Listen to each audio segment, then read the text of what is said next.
Hare Krishna. Hello friends, how are you all doing? I hope you all are doing well. This is Jitendra. I am preacher of Srimad Bhagavad Gita. Let's get into verse number 38, chapter number 2. Lord Krishna here stated, Sukh dukhe same kritva labha labho jaya jayo tato yodhaya ujasva nevam papam mavapsasi.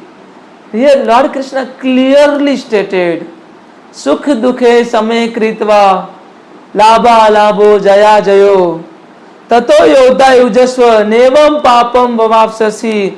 Here Arjuna thought like, if I kill my relatives and other people, other warriors, then I will get a sinful activities. I will surely get a result of these particular sinful activities. But Lord Krishna here clearly stated, Sukh dukhe same kritva labha labho jaya jayo tato yuddha yujasva nevam papam mamapsasi.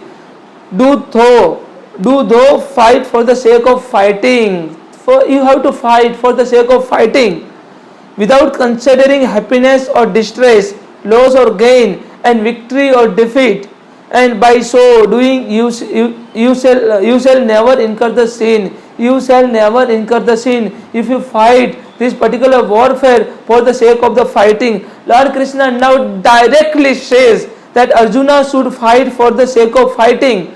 Arjuna should have to fight for the sake of fighting, because he desires the battles, and there is no consideration of the happiness or distress, profit or gain, victory or defeat in the activities of Krishna consciousness. If we indulge ourselves in Krishna consciousness, if we fight, if we perform a prescribed duty for sake of performing a prescribed duty, then we will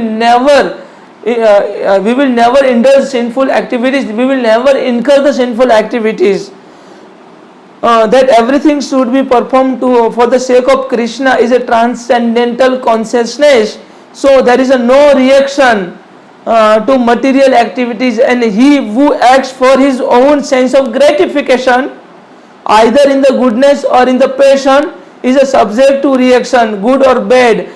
But he who has completely surrendered himself in the activities of Krishna consciousness is no longer obliged to anyone, nor he is debtor to anyone. He is no longer obliged to anyone and no longer debtor to anyone. And as one is the ordinary course of the activity, it is said, Devarsi Bhutatpa Narmam Pitanam Na Krinkaro Nayam Nahi Cha Rajanaha Sarvata Mana Yah Sarvanama Saryam Gato Mukhadam Parihatya Kartam.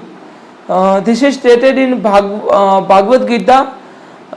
Anyone who has completely surrendered unto Lord Krishna, the Supreme Personality Godhead, Mukunda, the giver of liberty, giving up all the duties, is no longer a debtor, nor is he obliged to anyone.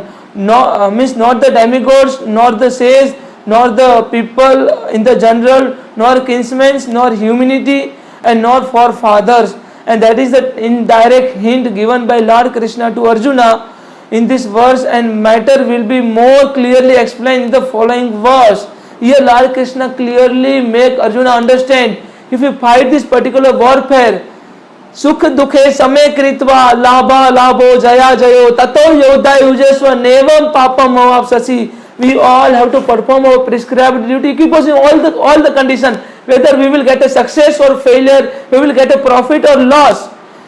We all have to keep ourselves in happiness and distress. If we try to keep ourselves in happiness and distress, profit or loss, and success and failure, then we will never incur the sinful activities. However, we have indulged ourselves in particular sinful act, but we will never get touch of all that particular result of sinful activities. So I hope you all can understand. If you are having any questions, any doubt, then please kindly put a comment. Thank you so much. Hare Krishna, Radhe Radhe.